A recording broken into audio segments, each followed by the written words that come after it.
Kidnap ಹಾಗೂ ಕೊಲೆ. ವ್ಯಕ್ತಿಯ ಕಿಡ್ನಾಪ್ ಕೊಲೆ ಮಾಡಿದ ಕಿರಾತಕರು. ಠಾಣೆ ಮುಂಭಾಗ ಕುಟುಂಬಸ್ಥರ ಪ್ರತಿಭಟನೆ. ಸಿನಿಮಾ ಸ್ಟೈಲ್ನಲ್ಲಿ ಕಿಡ್ನಾಪ್ ಆಗಿದ್ದ ರಿಯಲ್ ಎಸ್ಟೇಟ್ ಏಜೆಂಟ್ ಗೋಪಾಲ್ ಕೊನೆಗೂ ಶವವಾಗಿ ಪತ್ತೆಯಾಗಿದ್ದಾರೆ.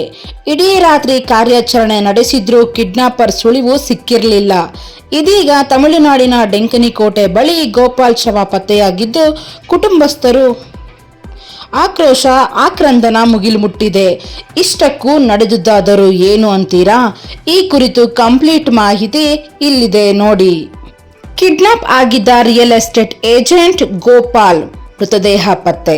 ತಮಿಳುನಾಡಿನ ಡೆಂಕನಿಕೋಟೆ ಬಳಿ ಮೃತದೇಹ ಪತ್ತೆಯಾಗಿದೆ. ಹೌದು, ನಿನ್ನೆ ಸಿನಿಮಾ ಸ್ಟೈಲ್ನಲ್ಲಿ ಬೆಂಗಳೂರು ಹೊರವಲಯದ ಆನೇಕಲ್ನಲ್ಲಿ ಕಿಡ್ನಾಪ್ ಆಗಿದ್ದ ರಿಯಲ್ ಎಸ್ಟೇಟ್ ಏಜೆಂಟ್ ಗೋಪಾಲ್ ಹತ್ಯೆಯಾದ ಘಟನೆ ಇದೀಗ ಮೃತದೇಹವಾಗಿ ಪತ್ತೆಯಾಗಿದ್ದಾರೆ.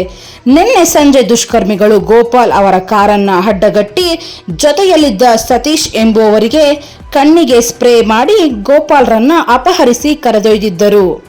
ಬಳಿಕ ಅವರನ್ನ ತಮಿಳುನಾಡಿನ ಡೆಂಕನಿಕೋಟೆ ಸಮೀಪಕ್ಕೆ ಕರೆದೊಯ್ದು ಮಾರಕಾಸ್ತ್ರಗಳಿಂದ ಬರ್ಬರವಾಗಿ ಕೊಚ್ಚಿ ಕೊಲೆ ಮಾಡಿರುವುದು ತಿಳಿದು ಬಂದಿದೆ.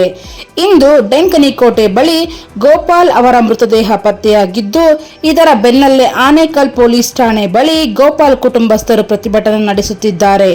ಅಲ್ಲದೆ ಕೊಲೆ ಮಾಡಿದ ವ್ಯಕ್ತಿ ಕಳಸಾಪುರದ ಮೂಲ ವ್ಯಕ್ತಿ ಮೋಹನ್ ಬಾಬು ಮಾಡಿಸಿದ್ದಾನೆ ಎಂದು ಆರೋಪಿಸಿ ಇಂದು ಮೋಹನ್ ಬಾಬು ಮನೆ ಬಳಿ ಗೋಪಾಲ್ ಕುಟುಂಬಸ್ಥರು ಕಲ್ಲು ತೂರಾಟ ನಡೆಸಿದ್ದಾರೆ.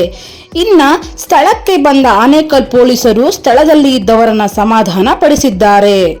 ಶಿವು ಮೃತ ಗೋಪಾಲ್ ಸೋದರ. ಕರ್ಪೂರ್ ಗೇಟ್ ಬಳಿ ಗೋಪಾಲ್ ಹಾಗೂ ಸತೀಶ್ ಇದ್ದ ಕಾರಿಗೆ ದುಷ್ಕರ್ಮಿಗಳು ವಾಹನದಿಂದ ಡಿಕ್ಕಿ ಹೊಡೆದು ನಂತರ ಅವರನ್ನು ಅಪಹರಿಸಲಾಗಿತ್ತು. ಆದರೆ ಕೊಲೆ ಮಾಡಿಸಿದ ಸ್ಥಿತಿಯಲ್ಲಿ ಗೋಪಾಲ್ ದೊರೆತಿದ್ದು, ಇದರಿಂದ ಆನೇಕಲ್ ಪೊಲೀಸರ ಮೇಲೆ ಕುಟುಂಬಸ್ಥರು ಕಿಡಿಗಾರುತ್ತಿದ್ದಾರೆ. ಜೊತೆಗೆ ಪೊಲೀಸರು ವಿಷಯ ತಿಳಿದ ಕೂಡಲೇ ಎಚ್ಚೆತ್ತುಕೊಂಡಿದ್ದರೆ ಈ ಅನಾಹುತ ನಡೆಯುತ್ತಿರಲಿಲ್ಲ ಎಂದು ಆರೋಪಿಸಿದ್ದಾರೆ.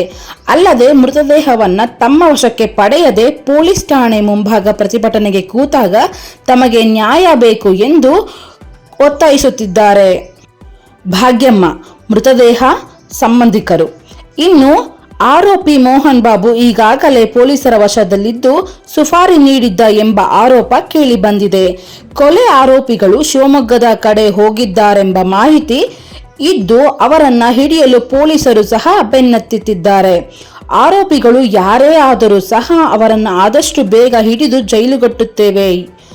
ಇನ್ನು ಯಾವ ವಿಚಾರಕ್ಕೆ ಕೊಲೆ ಮಾಡಿದ್ದಾರೆ ಹಾಗೂ ಏನೆಲ್ಲ ಘಟನೆಗಳು ನಡೆದಿದೆ ಎಂಬ ಸಂಪೂರ್ಣ ಮಾಹಿತಿ ತನಿಖೆಯ ನಂತರ ತಿಳಿದು ಬರುತ್ತದೆ. ಆನೇಕಲ್ ಉಪವಿಭಾಗದ ಡಿಎಸ್ಪಿ ಮೋಹನ್ ಕುಮಾರ್ ನೇತೃತ್ವದಲ್ಲಿ ಇನ್ಸ್ಪೆಕ್ಟರ್ಗಳೊಂದಿಗೆ 7 ವಿಶೇಷ ತಂಡಗಳನ್ನು ರಚಿಸಿ ಶೋಧ ಕಾರ್ಯಾಚರಣೆ ನಡೆಸಲಾಗುತ್ತಿದೆ ಎಂಬ ಗ್ರಾಮಾಂತರ ಎಸ್ಪಿ ಚಂದ್ರಕಾಂತ್ ತಿಳಿಸಿದ್ದಾರೆ. ಚಂದ್ರಕಾಂತ್ ಬೆಂಗಳೂರು ಗ್ರಾಮಾಂತರ ಎಸ್ಪಿ. ಇನ್ನು ಗೋಪಾಲನ ಕೊಲೆ ವಿಚಾರ ಗೊತ್ತಾಗುತ್ತಿದ್ದಂತೆ ಹೊನ್ನ ಕಳಸಾಪುರದ ಗ್ರಾಮದಲ್ಲಿ ಉದ್ವಿಗ್ನ ವಾತಾವರಣ ನಿರ್ಮಾಣವಾಗಿದೆ. ಸದ್ಯ ಆನೇಕಲ್ ಪೊಲೀಸ್ ಠಾಣೆ ಮುಂಭಾಗ ಮೃತನ ಕುಟುಂಬಸ್ಥರು ಪೊಲೀಸ್ ಠಾಣೆ ಮುಂಭಾಗ ಪ್ರತಿಭಟನೆ ಮುಂದುವರಿಸುತ್ತಿದ್ದಾರೆ.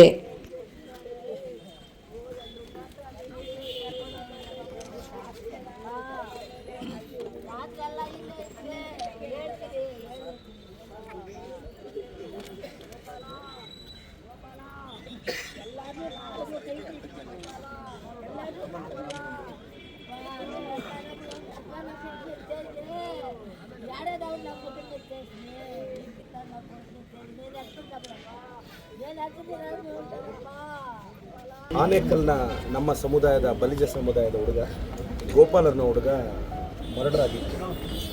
ತಮಿಳ್ನಾಡು ಬಾರ್ಡ್ರಲ್ಲಿ ಮರ್ಡರ್ ಆಗಿತ್ತು. ಆ ಸುದ್ದಿ ನಮಗೆ ತಿಳಿತು.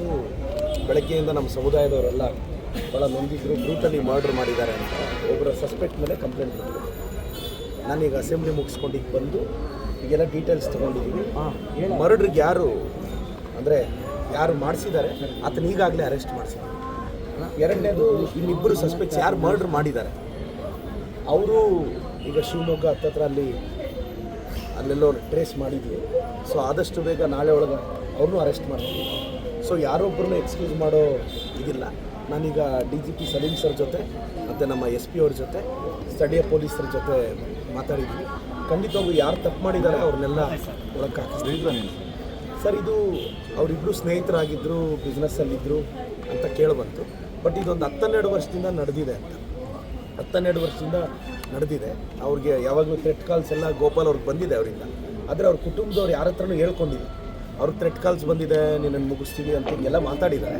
ಆದರೆ ಇವರೇನು ಅಂದ್ಕೊಂಡಿದ್ದಾರೆ ಅದನ್ನೆಲ್ಲೂ ಯಾರ ಹತ್ರನೂ ಹೇಳ್ಕೊಂಡಿಲ್ಲ. ಇವತ್ತು ಸಡನ್ನಾಗಿ ನಿನ್ನೆ ಸಂಜೆ ಅಲ್ಲಿ ಹೋಗುವಾಗ ಈ ಥರ ಒಂದು ಸಮಸ್ಯೆ ಆಗಿದೆ. ಸರ್ ಇಬ್ಬರು ಕೂಡ ಒಂದೇ ಕಮ್ಯುನಿಟಿ? ಹಾಂ ಸರ್, ನನಗೆ ತಿಳಿದು ಬಂತು ಒಂದೇ ಕಮ್ಯುನಿಟಿಯಲ್ಲಿ ಹೀಗಿದೆ. ಬಟ್ ಆದರೂ ಒಬ್ಬ ಹುಡುಗನಿಗೆ ಒಂದು ಕುಟುಂಬ, ಇವತ್ತು ಹುಡುಗ ತೀರ್ಕೊಂಡಿದ್ದಾನೆ, ನಮ್ಮ ಸಮುದಾಯದ ಹಿರಿಯ ಮುಖಂಡರೆಲ್ಲ ಬಂದಿದ್ದಾರೆ. ಆ ಹುಡುಗನ ನ್ಯಾಯ ಕೊಡಿಸೋದು ನಮ್ಮ ಜವಾಬ್ದಾರಿ. ಆದರೆ ಮರ್ಡ್ರ್ ಮಾಡಿರೋದು ನಮ್ಮ ಸಮುದಾಯದ ಹುಡುಗ ಅಲ್ಲ, ಇಬ್ಬರು ಹುಡುಗರು ಅಂತ ನಮಗೆ ಈಗಾಗಲೇ ಒಂದು ಐಡೆಂಟಿಫೈ ಆಗಿದೆ. ಆದರೆ ಅದಕ್ಕೆ ಈತನು ಇನ್ನೊಬ್ಬ ನಮ್ಮ ಕಮ್ಯುನಿಟಿ ಹುಡುಗ ಪ್ರೇರಣೆ ಕೊಟ್ಟಿದ್ದಾನೆ ಅನ್ನೋದು ನಮಗೆ ಸಸ್ಪೆಕ್ಟು. ಅವ್ನ ಅರೆಸ್ಟ್ ಮಾಡಿದ್ವಿ. ಮರ್ಡ್ರ್ ಯಾರು ಮಾಡಿದ್ದಾರೆ ಅವ್ರನ್ನೂ ತಂದು ಒಳಗಾಗ್ತೀವಿ. ಯಾರನ್ನೂ ಈಗ ಎಲ್ಲ ಸೆಕ್ಷನ್ಸು ಈಗ 107 ಎಲ್ಲ ಹಾಕಿದ್ದಾರೆ. ಸೊ ನಾನು ಎಲ್ರಿಗೂ ಹೇಳೋದಿಷ್ಟ, ಖಂಡಿತವಾಗೂ ನಾನು ನಮ್ಮ ಸಮುದಾಯದವ್ರು ರಿಕ್ವೆಸ್ಟ್ ಮಾಡ್ತೀನಿ, ಆನೇಕಲ್ ಸ್ಟೇಷನ್ ಹತ್ರ ಬೆಳಗ್ಗೆಯಿಂದ ಎಲ್ಲ ಸ್ಟ್ರೈಕ್ ಮಾಡ್ತೀನಿ. ಖಂಡಿತವಾಗೂ ನಮ್ಮ ಸರ್ಕಾರ, ನಾನು ಎಲ್ಲರೂ ಯಾರು ತಪ್ಪು ಮಾಡಿದ್ದಾರೆ ಅವ್ರಿಗೆ ಶಿಕ್ಷೆ ಕೊಡಿಸ್ತೀವಿ. ನಮ್ಮ ಸಮುದಾಯದವರೆಲ್ಲ ಸಾವಧಾನವಾಗಿದ್ದು ದಯವಿಟ್ಟು ಇದನ್ನು ಆ ಹುಡುಗಂದು ನಾಳೆ ಬೆಳಗ್ಗೆ ಈಗ ಲೇಟ್ ನೈಟ್ ಪೋಸ್ಟ್ ಮಾರ್ಟಮ್ ಈಗ ಅಲ್ಲಿ ಮೆಡಿಕಲ್ ಕಾಲೇಜಲ್ಲಿದೆ ಸರ್. ಈಗ ಲೇಟ್ ನೈಟ್ ಪೋಸ್ಟ್ ಮಾರ್ಟಮ್ ಬೇಡ ಅಂತ ನಾವೇ ಹೇಳಿದ್ದೀವಿ. ಯಾಕೆಂದರೆ ಬೆಳಗ್ಗೆ 9 ಗಂಟೆಗೆ ಪೋಸ್ಟ್ ಮಾರ್ಟಮ್ ಮಾಡಿಸ್ತೀವಿ, 10-10:30 ಬಾಡಿ ತರ್ತೀವಿ. ನೀಟಾಗಿ ಅವರು ಕುಟುಂಬದವ್ರು ಹೇಗೆ ಕಂಪ್ಲೇಂಟ್ ಕೊಟ್ಟರೆ ಆಗ ರಿಸೀವ್ ಮಾಡೋಕ್ಕೆ ನಾನು ಡೈರೆಕ್ಷನ್ ಕೊಟ್ಟಿದ್ದೀನಿ ಪೊಲೀಸರಿಗೆ. ಹಾಗೆ ಮಾಡಿ ಅವ್ರ ತಪ್ಪಿತಸ್ಥರ ವಿರುದ್ಧ ಕ್ರಮ ಆಗುತ್ತೆ. ಸರ್ ಸುಪಾರಿ ಕೊಟ್ಟಿದ್ರು ಅಂತ ಹೇಳ್ತಾರೆ ಸರ್. ಇದು ಕೆಲವು ಡೀಟೇಲ್ಸ್ ನಾನು ಡಿಸ್ಕ್ಲೋಸ್ ಮಾಡಲ್ಲ ಸರ್. ಈಗ ನನಗೆ ಕೆಲವೆಲ್ಲ ನನಗೆ ಮಾಹಿತಿ ಸಿಕ್ಕಿದೆ. ಸೊ ಪೊಲೀಸ್ ಇನ್ವೆಸ್ಟಿಗೇಷನ್ ಸಮಸ್ಯೆ ಆಗಬಾರ್ದು, ಆ ಕಾರಣಕ್ಕೆ ನಾನು ಹೇಳ್ತಿಲ್ಲ. ಇಲ್ಲಿ ಭಾಳ ಆಂತರ್ಯದಲ್ಲಿ ಒಂದು ನಿನ್ನೆ ಏನಾಗುತ್ತೆ, ಆ್ಯಕ್ಚುಲಿ ನನಗೆ ಮಾಹಿತಿ ಸಿಕ್ಕಿದ ತಕ್ಷಣ ಅಲ್ಲೊಬ್ಬರು ತಮಿಳ್ನಾಡಲ್ಲಿ ಒಬ್ಬ ಕೋರ್ಟ್ಗೆ ಹೋಗ್ತಾನೆ, ಒಬ್ಬ ಅಪ್ಲಿಕೇಶನ್. ಅವನಿಗೂ ಈಗ ಘಟನೆಗೆ ಸಂಬಂಧನೇ ಇಲ್ಲ. ಅವನು ಹೋಗ್ಬಿಟ್ಟು ಏನು ಮಾಡ್ತಾನೆ, ಮಧು ಅನ್ನೋ ಹುಡುಗ ತಮಿಳ್ನಾಡು ಕೋರ್ಟ್ಗೆ ಹೋಗಿ ಅವನೇ ಅಡ್ವೊಕೇಟ್ ಮುಖಾಂತರ ಈ ಮರ್ಡ್ರು ನಾನೇ ಮಾಡಿದೆ ಅಂತ ಅವನೊಂದು ಅಪ್ಲಿಕೇಶನ್ ಹಾಕ್ಕೊತಾನೆ, ಅವನು ಸಿಗಾಕ್ಕೊಳ್ಳೋಕ್ಕೆ. ಆದರೆ ಅವನೆಲ್ಲ ಮಾಡಿರೋದು. ಅವನೇನು ಮಾಡಿದ್ರೆ ಅವ್ನಿಗೆ ಯಾರೋ ದುಡ್ಡು ಕೊಟ್ಟಿದ್ದಾರೆ, ಅವ್ನು ಹೋಗಿದ್ದಾನೆ.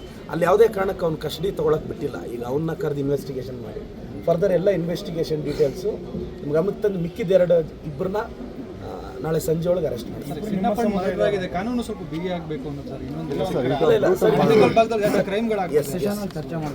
ಸರ್ ಇಲ್ಲ, ಈಗ ನೋಡಿ, ನಾನು ಅಸೆಂಬ್ಲಿಯಿಂದ ಆಚೆ ಬಂದಿದ್ದ ತಕ್ಷಣ ನನಗೆ ನಮ್ಮ ಸಮುದಾಯದ ಮುಖಂಡರಿಗೆ ಗಮನಕ್ಕೆ ತಂದರು. ನಾನು ಬಂದೆ. ನಾನು ಇದನ್ನು ಮಾನ್ಯ ಗೃಹ ಸಚಿವರ ಗಮನಕ್ಕೂ ಈಗ DIG ಸಲೀಂ ಸಾಹೇಬ್ರ ಗಮನಕ್ಕೂ ನಾನು ಎಲ್ರಿಗೂ ಗಮನಕ್ಕೆ ತಂದಿದ್ದೀನಿ. ನಿಷ್ಪಕ್ಷಪಾತ ತನಿಖೆ ಮಾಡ್ತೀನಿ ಸರ್. ಇದೇನಾಗಿದೆ, ಇಬ್ಬರ ನಡುವೆ ಒಂದು ವೈಮನಸ್ಸಿನಿಂದ ಎಲ್ಲೋ ತಮಿಳ್ನಾಡು ಬಾರ್ಡ್ರಲ್ಲಿ ನಡೆದಿರೋ ಘಟನೆ ಇದು. ಖಂಡಿತವಾಗೂ ಇನ್ನಷ್ಟು ಬಿಗಿ ಮಾಡಿ ಇದಾದಷ್ಟು ಕ್ರಮ ಇಲ್ಲ. ಇತ್ತೀಚೆಗೆ ಕ್ರೈಮ್ ರೇಟ್ಸ್ ಎಲ್ಲವೂ ಕೂಡ ಜಾಸ್ತಿ ಆಗಿದೆ ಸರ್. ಇಲ್ಲೇ ಅಂತಲ್ಲ, ಈಗ ಇಲ್ಲಿ ಇದು ರೀಸೆಂಟಾಗಿ 3 ತಿಂಗಳಲ್ಲಿ ಇದು ಎರಡನೇ ಇದೇ ರೀತಿ ಏನು ಸಿನಿಮೆ ಮಾದರಿಯಲ್ಲಿ ಕಿಡ್ನಾಪ್ ಮಾಡುವಂಥದ್ದು, ಮರ್ಡರ್ ಮಾಡುವಂಥದ್ದು, ಬಾಡಿನ ತಮಿಳ್ನಾಡಲ್ಲಿ ಡಿಸ್ಪೋಸ್ ಮಾಡುವಂಥದ್ದು. ಸೊ ಇನ್ನೊಂದಷ್ಟು ಕಾನೂನು ಬಿಗಿ ಆಗಲಿಲ್ಲ. ಖಂಡಿತವಾಗೂ ಸರ್. ಈ ಘಟನೆ ಈಗ ನಾನು ಕಣ್ಣಾರೆ ನೋಡಿದ್ದೀನಿ. ಇದನ್ನು ಅಸೆಂಬ್ಲಿಯಲ್ಲಿ ಚರ್ಚೆ ಮಾಡ್ತೀವಿ. ನಾನು ಮೊನ್ನೆ ಗೃಹ ಸಚಿವರ ಗಮನಕ್ಕೂ ಇದನ್ನು ತಂದು ಇದನ್ನು ಹೇಗೆಲ್ಲ ಮುಂದಿನ ದಿನಗಳಲ್ಲಿ ಇಂಥದ್ದು ನಡೀದಂಗೆ ಹೇಗೆ ಮಾಡ್ಬೋದು ಅಂತ ನನ್ನನ್ನು ಜವಾಬ್ದಾರಿಯುತ ಶಾಸಕನಾಗಿ ನಾನು ನಮ್ಮ ಸಮುದಾಯದ ಮುಖಂಡರ ರಿಕ್ವೆಸ್ಟ್ ಮಾಡ್ತೀನಿ, ಯಾವುದೇ ಕಾನೂನು ಕೈಗೆತ್ಕೊಳ್ಳದೆ ದಯವಿಟ್ಟು ಆ ಹುಡುಗನ್ನ ಇದು ಮಣ್ಣು ಮಾಡೋಣ. ಅದು ಯಾರೆಲ್ಲ ತಪ್ಪು ಮಾಡಿದ್ದಾರೆ ಅರೆಸ್ಟ್ ಮಾಡಿಸೋ ಜವಾಬ್ದಾರಿ ನಮ್ಮ ಸರ್ಕಾರದ್ದು. ನಾವು ಖಂಡಿತವಾಗಿ ಎಲ್ಲರ ಜೊತೆ ಇದೀವಿ ಅಂತ ಹೇಳಕ್ಕೆ ಬಯಸ್ತೀನಿ. ಕರ್ಕೊಬಂದರು 5:15 ಆಗಿದ್ದು, ಕಿಡ್ನಾಪ್ ಮಾಡಿದ್ದು 9 ಗಂಟೆಗೆ ಕರ್ಕೊಬಂದರು. ಅಷ್ಟೊತ್ತು ತನಕನೂ ಯಾರೂ ತಗೊಂಡಿಲ್ಲ ಕಂಪ್ಲೇಂಟು. ಎತ್ಕೊಬಂದು ಆವಾಗ ಎತ್ಕೊಬಂದು ರಾತ್ರಿ 2 ಗಂಟೆ ಗಂಟ ಬಾಬುನ ಇಲ್ಲಿ ಇಟ್ಕೊಂಡ್ರು. ಆಮೇಲೆ ಕರ್ಕೊಂಡೋದ್ರು. ಕರ್ಕೊಂಡೋಗಿ ಅಲ್ಲಿ ನಾನೇ ಸುಪಾರಿ ಕೊಟ್ಟು 20 ಲಕ್ಷ ಕೊಟ್ಟು ನಾನೇ ಸುಪಾರಿ ಕೊಟ್ಟಿದ್ದೀನಿ ಅಂತ ಹೇಳವನೆ. ಇನ್ನನ್ನು ಅಲ್ಲೋಗಿ ಇವಾಗ ಬಾಡಿನ ಇವಾಗ ಹೇಳ್ತವ್ರೆ, ಬಾಡಿನೆಲ್ಲ ಫೋಟೋಗಳ್ಗೆ ಹಾಕವ್ರೆ ಮೊಬೈಲ್ಗೆ. ಇವಾಗ ಅವರೇ ಎತ್ಕೊಂಡೋಗಿರೋರೆ ಎತ್ಕೊಬರಲಿ. ನಾವು ಹೋಗೋದಿಲ್ಲ, ಎತ್ಕೊಬರೋದಿಲ್ಲ. ನಮ್ಗೆ ನ್ಯಾಯ ಬೇಕಾಗಿಲ್ಲ, ನಮಗೆ ಬಾಡಿ ಬೇಕಾಗಿಲ್ಲ. ನಮ್ಗೆ ಅವರು ಬಾಬು ಅವ್ರ ಅಣ್ಣ ತಮ್ಮಂದ್ರು 3 ಬೇಕು ನಮಗೆ. ಏನು ಕಾರಣಕ್ಕಾಯಿತು ಏನಂತ ನಿಮ್ಗೆ ಏನಾದರೂ ಈ ಥರ ಯಾಕೆ ಒಳಗಡೆ ಏನು ಅಂತಂದರೆ 10 ವರ್ಷದಿಂದ ಅವ್ರಿಗೆ ಗೋಪಿ ಅವ್ರ ತಮ್ಮ. ನಾವು ನಿನ್ನೆ ಸಾಯಂಕಾಲ ನಮ್ಮ ಅಣ್ಣನ ಸ್ಪ್ರೇ ಹೊಡೆದು ಕಿಡ್ನಾಪ್ ಮಾಡಿ ಕರ್ಕೊಂಡೋಗಿದ್ದಾರೆ. ನಾವು ವಿತಿನ್ನು